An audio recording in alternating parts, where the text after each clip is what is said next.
Hey, Hamid here. In this video, we're gonna learn how to show products in our emails dynamically. But before learning about dynamic products, let's learn about static products. So if you watch my previous videos about email designs, you could see that we used to create products statically. So we just added the products. Here we have models that are wearing the clothing. And once we add these products in our email designs, we just slice it out and implement it in Klaviyo and link it to the corresponding product page. Also, we have some other email designs here. You can see these product sections. All the products are added statically. Here again, the products are being shown statically, also here, here, and here. When we add products statically, we do not have any access on changing the contents, for example, based on customers' behavior, or maybe if you want to change the products based on our best sellers or most viewed products, we do not have the access to change those products if we're adding it statically. So what we're going to do is we're going to remove these static sections and implement it as dynamic products in Klaviyo. So if we want to compare static product showcase with adding products dynamically, in a static version, we have a lot of flexibility on design because we do all the works in Figma. You can see, for example, here we're saying a lot of details about the product. We are showing multiple pictures. We can actually do whatever we want about the design. Also here we are showing different colors. Again, some progress bar about the product features. But when we add products dynamically, we do not have all of these design flexibilities because all of the works will be done in Klaviyo, and Klaviyo, as you know, doesn't allow a lot of heavy design things.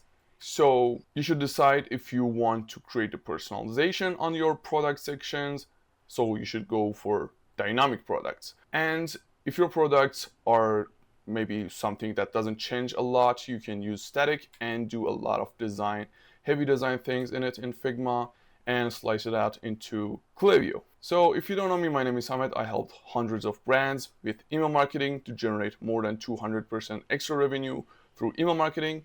You can visit my Behance account and get inspiration for your email design if you want to do it yourself, or if you want professional handle your email marketing, you can visit my website bigbangflow.com and submit this form to get your free email marketing audit. So let's get back into Figma. Let's say we want to export this email into Klaviyo, and instead of adding these products which are being added as static products, we want to do it dynamically inside the Klaviyo. What we're going to do is we'll need to slice out the email, which I have already did. These are the slices I want to export them. I'm going to select all of them and we're going to export it. But we don't need these parts, these product section parts, because these, so let me zoom out. Let me highlight with a red rectangle. So actually this part of the email is not going to be exported because we just want to remove this part and create something similar but in dynamic section.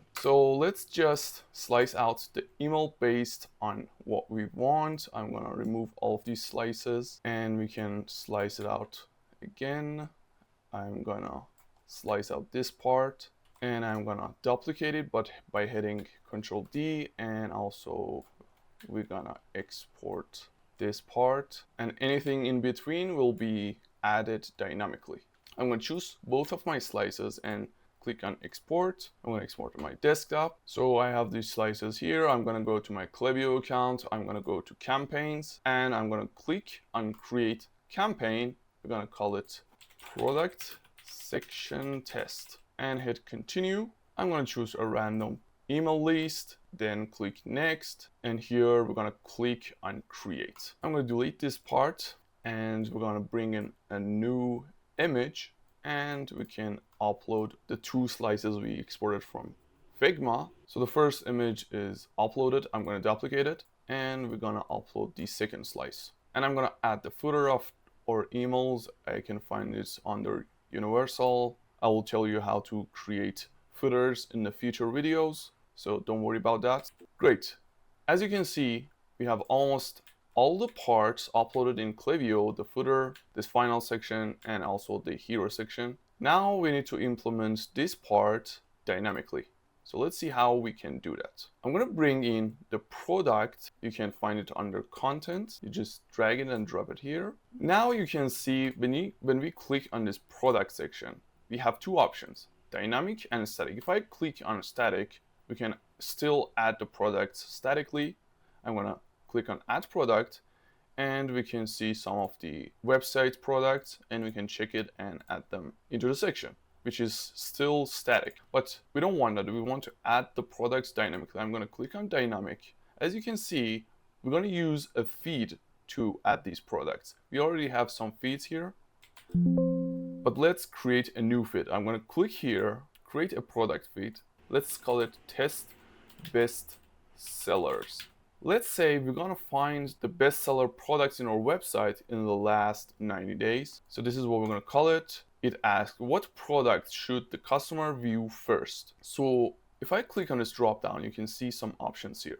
We have best selling products, we have most viewed products, we have a combination of both, and also we have newest products, the newest products that have been added to your e-commerce store, and also we have random products. Also, we have a more customized version, which is based on the customer's behavior. If you see here, we have products a customer has recently viewed. So if we click here, the kind of product that will be added in this email will start with the product that customers have already visited on your website, which is a much more customized version of this email.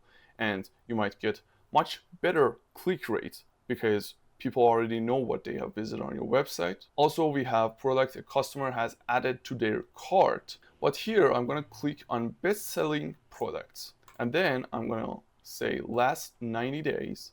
And I can also filter it based on price, category, stock level, things like that. But I don't want the filter, and I just going to click on create product feed. So as you can see, there's a new section added here. We have 3 products in a single row. If I click on preview and test, here you can see what this section looks like when the recipients open the email. But in terms of design, this doesn't really look cool. So let's change a few things here. I'm going to click here. I'm going to scroll down. We want a grid of 2 columns and 2 rows, which will be 4 products in total. So I'm going to click on 2 for products per row, and then we'll need to have 2 rows of products. So we have 4 products added here. Again, I'm going to click on preview and test. You can see that the images are very small. We want the images to be much larger.